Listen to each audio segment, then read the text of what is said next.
Excited to be joined by Hugo Holder from the Classic Sports Car Club. Hi, Hugo. How are you doing? Very well. Good afternoon. Good. Good to see you. I just quickly ask a first question, kind of leading on from that. So why are you called the Classic Sports Car Club? Well, when we first started back in 2004, it was 16 years ago now. We only had one lot of people who were racing. We were all racing classic sports cars. So it seems a fairly sort of obvious thing to call it the Classic Sports Car Club. At that time, we had no idea that it was going to grow into the huge thing that it is now. And early in those days, it was a group of people who were a bit fed up with the way other clubs were treating them. They wanted to say, well, we can do better than this. And so they set themselves up and ran their own show. And that's how it started.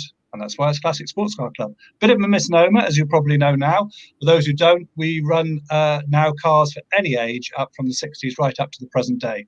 So we do our tagline, which is motorsport for cars of all ages. Good stuff. Well, let's have a look at all those cars. We've actually got a short promo video to show from your race at Donington earlier this year. Okay. Let's take a ride, let's take it. Just think about it, you want it.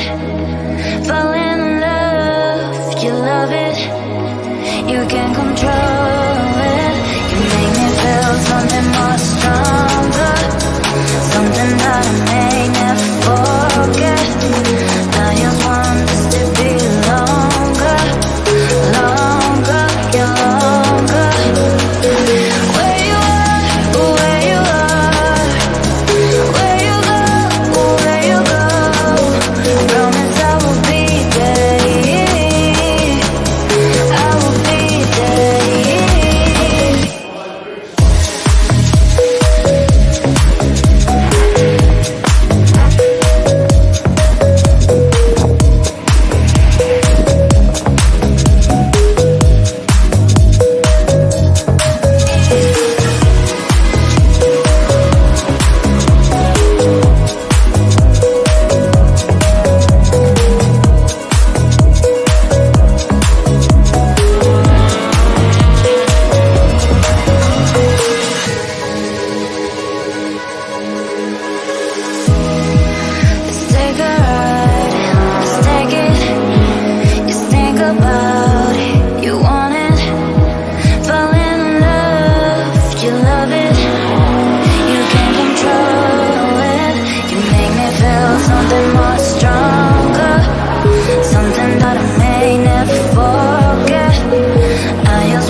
Well, there we go. Well, that was just fantastic to see motorsport happening again. It really is. I never seem to quite get used to people wearing face masks.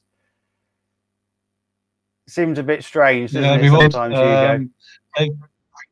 It is very strange, but it's a necessary evil, as it were. We've had to do a lot of things, a lot of changes have had to happen to allow motorsport to take place this year. We've been very lucky in that, you know, our members and the people who race with us understand that, and they realise that without those measures, you won't be able to race. So everyone's, to be honest, I think everyone's got quite used to it now, and they're very glad to be out racing again.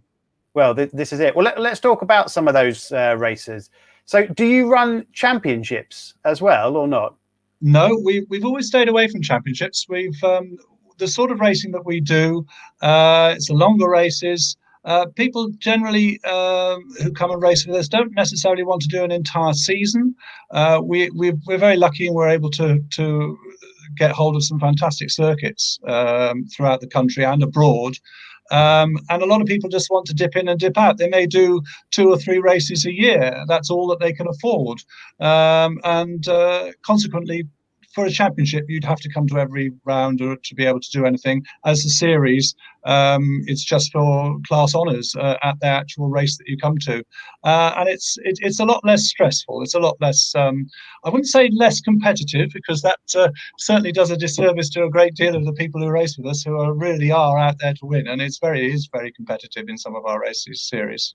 Well, I know that firsthand, because I've participated in a few, so I know that it certainly is tough competition. But you know, so would you say then it's a good championship for a newbie or somebody that's new into motorsport to take part? Well, for that reason again, it's not cutthroat. Everybody piles into the first corner and you've got to get past whatever you can in the best possible way, because you're only going to have a few sort of 10 minutes or so of racing left to do it, to get your win in. For novices, because most of our race series now are all 2-driver races, and we have a lot of novices who don't necessarily start on their own. They're fathers and daughters who come along and they want to have a go. As they get to the age of 16 or whatever, they can now join the club and come racing with us. And we have a lot of people who do that, and it gives the chance for the person who owns the car, maybe the father, to get his racing fix in, and then allow to their offspring or whoever it happens to be, whether it's a friend or something like that, to go out and enjoy the racing as well. And it's very much a social thing. A lot of families come to do it. They all help at the pit stop, and yeah, it's a great place. The other thing, of course, is driving standards. We're very hot on driving standards.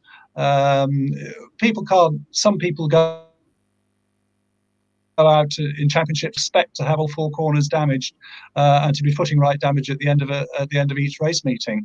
Most of the people who race with us haven't got that sort of the money or the facilities or the know-how to deal with that sort of thing, and they just can't afford to have their precious pride and joy being damaged. So we have a very robust set of rules and regulations. On the first point, obviously, the first point of call is the Motorsport UK class of the courses, who give out any punishment there. But we as a club reserve the right, and we very much do, if, say, video comes to light at a later stage, or as more information comes to light at a later stage, we're able to deal with that.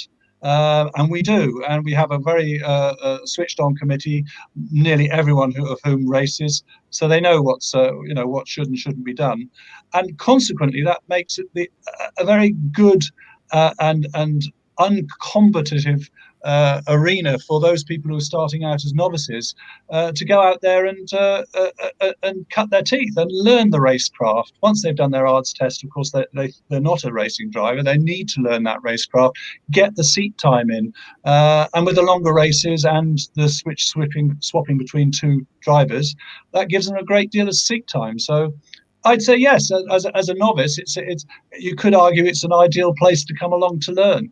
Yeah, no, it certainly sounds like it. Well, we saw in that video earlier, the variety of cars was huge. So how would somebody know whether or not that their car would be eligible?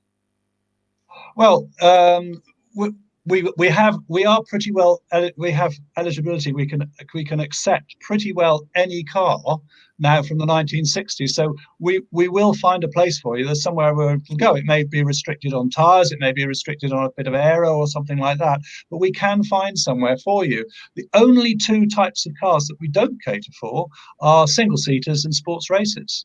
So as long as you've got another car, we have a home for you.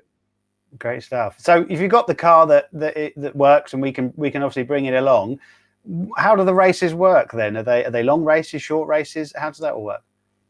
Well, as I said before, we generally run longer races. They're normally nearly all 40-minute races with a compulsory pit stop, which gives, you don't have to do it two people. You can do it one and just sit in the car at the moment while the COVID rules are there, and you have a 40 minutes race. So we have the Special Saloons and Mod Sports, which are running on, they run 15-minute races. And then we also have the Open Race series, which also runs with 20-minute races. Now, for someone who's, as you were talking about earlier, a novice who's looking for signatures and needs to get their six-figure license, it's the second race. Anyone can enter it as a standalone race if their car's not eligible for anything else, but anyone who's already entered in the race meeting can enter that race for a substantial discount. So it's a great way of getting an extra race in and getting another signature on your license at a race meeting. Okay, good stuff. Well, if anyone's got any questions they would like to ask Hugo, then feel free to put them onto the Motorsport Days Facebook page, and then we're going to keep an eye on that. But let's have a quick look at the round you had at Thruxton. We've got a short highlight reel for that one as well. Great.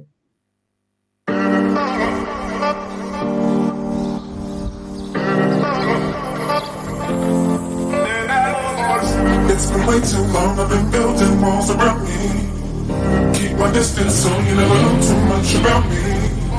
Trying to keep you out cause I love my safe space. But the problem is I never looked into my own face. Am I ashamed of myself? Am I afraid of my emotions?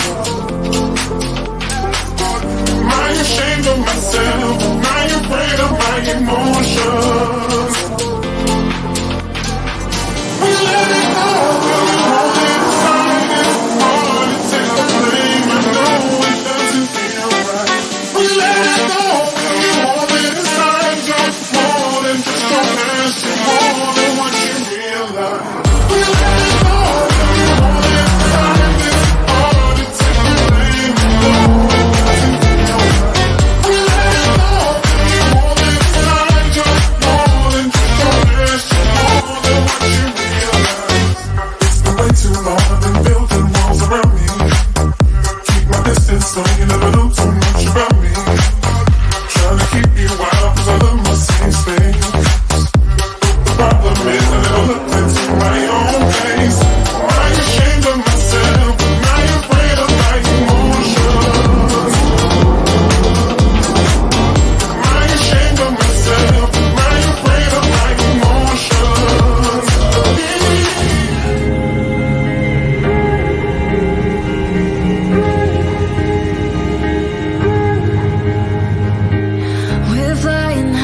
Jet stream, see it in your eyes that you feel me.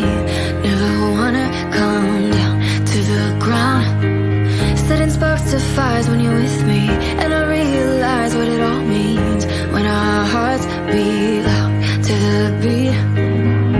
There's a song in my head, wanna play it again. Soundtrack to the best days we ever had.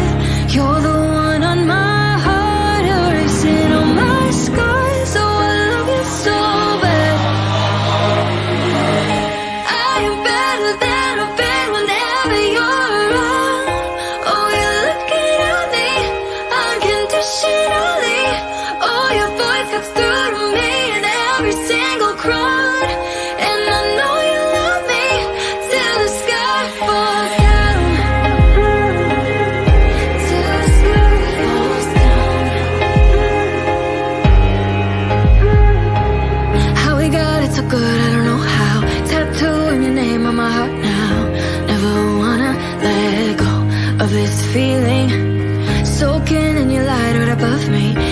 open sky full of our dreams. Never been so easy to believe. There's a song in my head, wanna play it again. Soundtrack to the best days we ever had. You're the one on my heart, erasing all my scars. So I'm looking so bad. I am better than I've been whenever you're around. Oh, you're looking at me unconditionally. Oh, your voice comes through me in every single crowd. And I know you love me till the sky falls down. Till the sky falls down. Till the sky falls down. Till the sky falls down.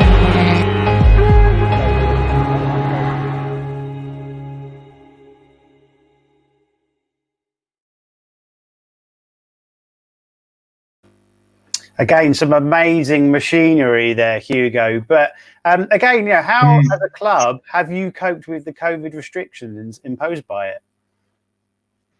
Well, as a club, I've been involved, chairman of the ABMRC, involved with Motorsport UK in getting motorsport back to those. So I had a bit of a heads up as to what we were going to do and how it was going to work.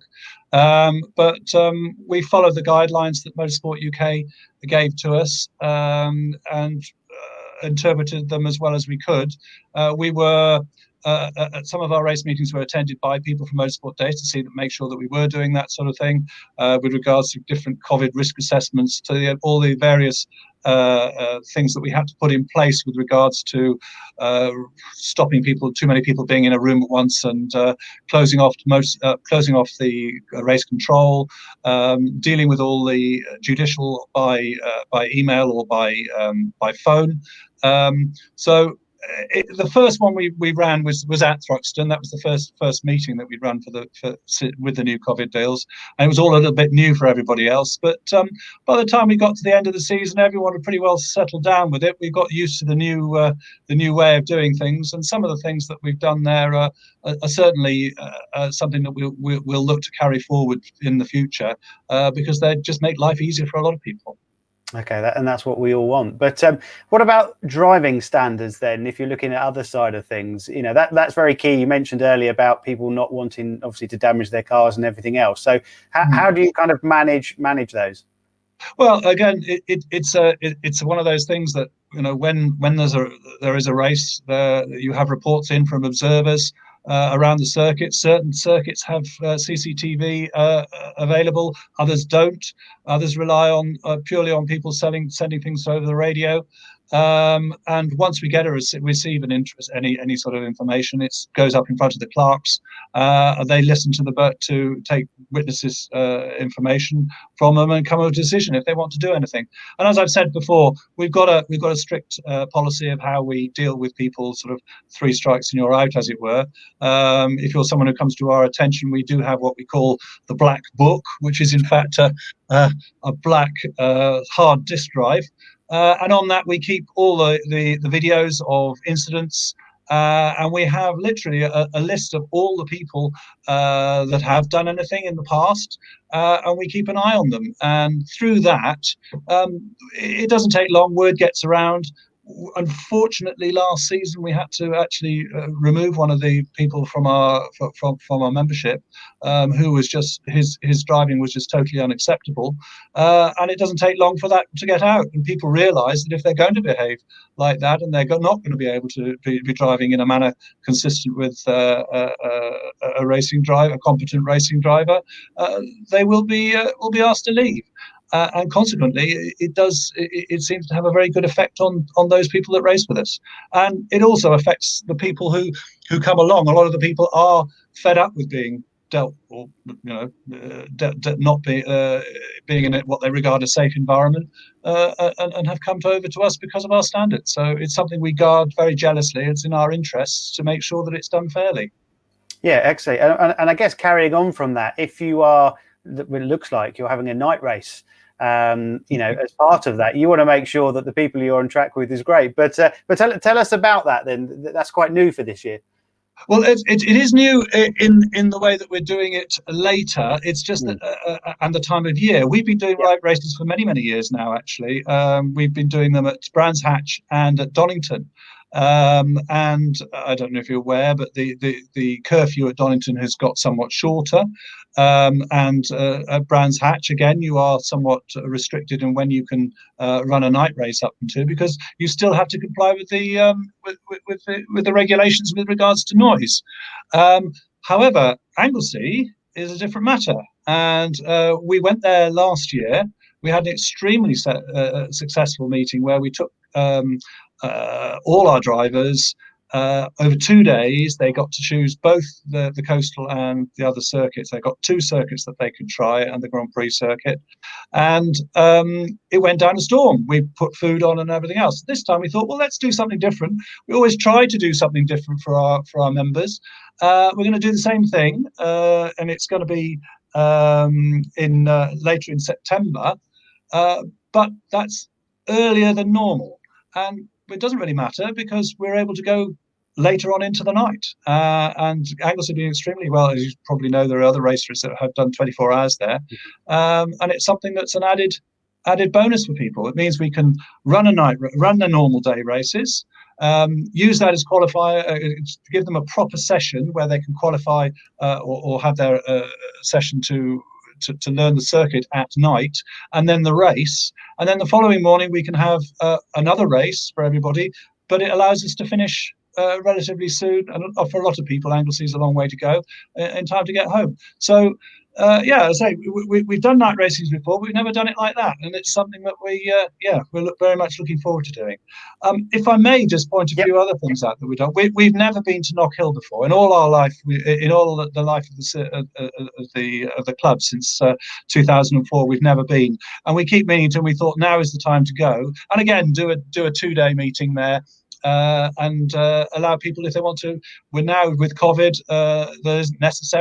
we aren't necessarily going to be able to travel around the places we do. And why not combine it with a holiday in Scotland? A lot of people have never been, so kill 2 birds with 1 stone. So that's great. And lastly, on our calendar, we have what we've billed as a special event. Save the date. More details to follow. I can now reveal that it's going to be the CSCC's first ever track day, and we've been running it at Donington Park, and anyone attending in a car that is eligible for any one of our series will get a free session. So it's those people who haven't covered and come to seen a race with us. They can come along, chat us in a nice environment, quiet environment, and be able to ask their questions and come out and see how they enjoy being with us. So first time ever, we're doing a track day.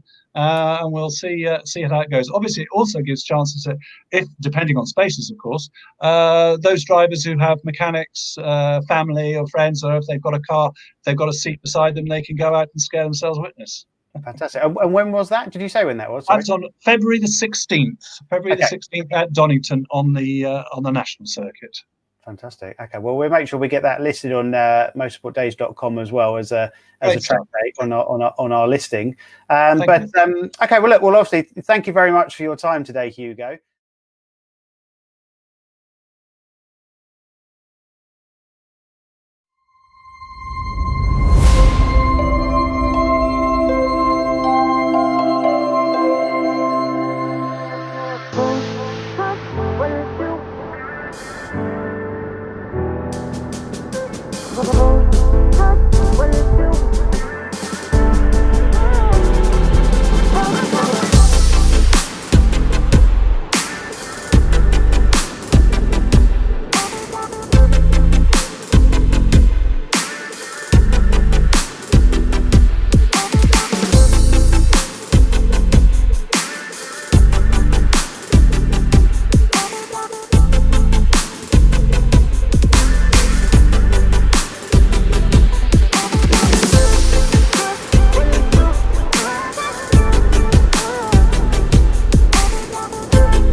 Performance Box Touch is not only a super accurate performance meter, it can also be used as a sophisticated predictive lap timer, using GPS rather than distance to allow you to accurately compare how your current lap time compares with your fastest, corner by corner. Quick and easy to install, it automatically identifies the circuit you are driving on and loads the relevant track maps from our extensive database. Using a performance box for the first time, VW Classic Championship racer Dan Rose talks us through how he benefited from the system's bright delta speed LEDs on track. Yeah, a few times you'd go in and basically it would come up green, so you thought, yeah, and then mid-bend it was really sort of pushing on a bit, and you'd come out and you was red, so you had to get the balance right of going in and getting the green going in and the green coming out, so you knew that was the best way through there. Using a lap timer mode, Dan was able to monitor how modifications to his car affected his performance on track. Like changing the roll bars, we could see that we're a couple of seconds slower straight away and that certain areas it's not working. And then when you flick back, it's working and it shows up on the times and also in your sectors. So the predictive lap times really work. Given a quick lesson on the Circuit Tools data analysis software to pinpoint exactly where time is being lost and then going through his data from the day, Dan said, Looking back at the data now, we're a bit further on in the day. We can see that certain lines worked, certain lines didn't. Carrying a bit more speed into the first bend seems to have given us a bit more pace. And also we can look at different sectors where in a couple of laps I was quicker, but actually putting all those sectors together so that they work, which we've looked at, and then we'll go back out and have another go. But so far we've gained 2 or 3 seconds throughout the day, which has really worked well with us. So when we come back racing we should be up there. Hi, Chris Dawes here. I've stepped away from the commentary box for a change and I'm in front of the camera because this time I'm talking about my business, Open Doors Training. Founded by myself as a project of passion because I felt so lucky that I get paid to do the things I do now. Commentating, hosting awards, voiceover artist, TV, radio, podcasts, live shows, you name it, all of those things are an absolute privilege. Especially when I came from someone who was paralysed by fear when I had to present at university and when I first went into business after graduating. But thankfully, I got accused of making IT entertaining when I was in my sales and marketing role. I know, not that easy, but I'm proud of that one. And that's what really was the trigger, enabled me to carry on with all the different things I do now. I want to now help others open doors that they may not yet know exist. And you never will know exist unless you put yourself in a position where you can be heard. Whether that's in business, in public sector, in sport, all of it is the same. If you're silent, no one will know you exist and how good you are at things. You've got to put yourself in a position where you open those doors, at least so that you can knock on the doors and they know you are there. So that is what we do here at Open Doors Training. It's not about creating blueprints of presenters or media darlings or whatever it may be. It's about unlocking you. Instead of being a contained version of you, we want to get 110% of you. You probably exaggerate it by 10%. I'm sure I'm not like this when I'm at home on the sofa. The wife would kill me. But it is about still being you. And that is what we work on within all of our training. So come on over, opendoorstraining.co.uk. Let's have a conversation to see how we may be able to assist you going into hopefully a better year in 2021.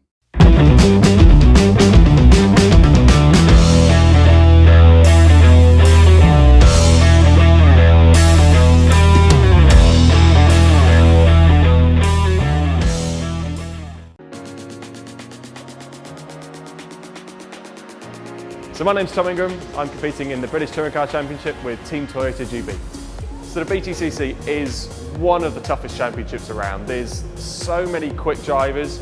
So to get the edge, you've got to be looking for any little millisecond of improvement. So whether that be from training hard at the gym or having the best kit around, you've got to find the edge any way possible. So the thing I love about the Walero products the most is the temperature regulation. And not only does it regulate my temperature and keep me cool when it's really hot, but when we're testing in the middle of winter, it keeps me warm as well. The feel of these is amazing. They're so soft, you know, you could wear this to bed and be more than happy. So the lower under has really helped my performance and reduce the effects of the heat on my body and the heat fatigue that I'm finding. That's where I'm finding a big improvement. So over the course of it doesn't matter if I'm testing, it doesn't matter if I'm racing, I'm just not feeling quite as fatigued as I would have been without it.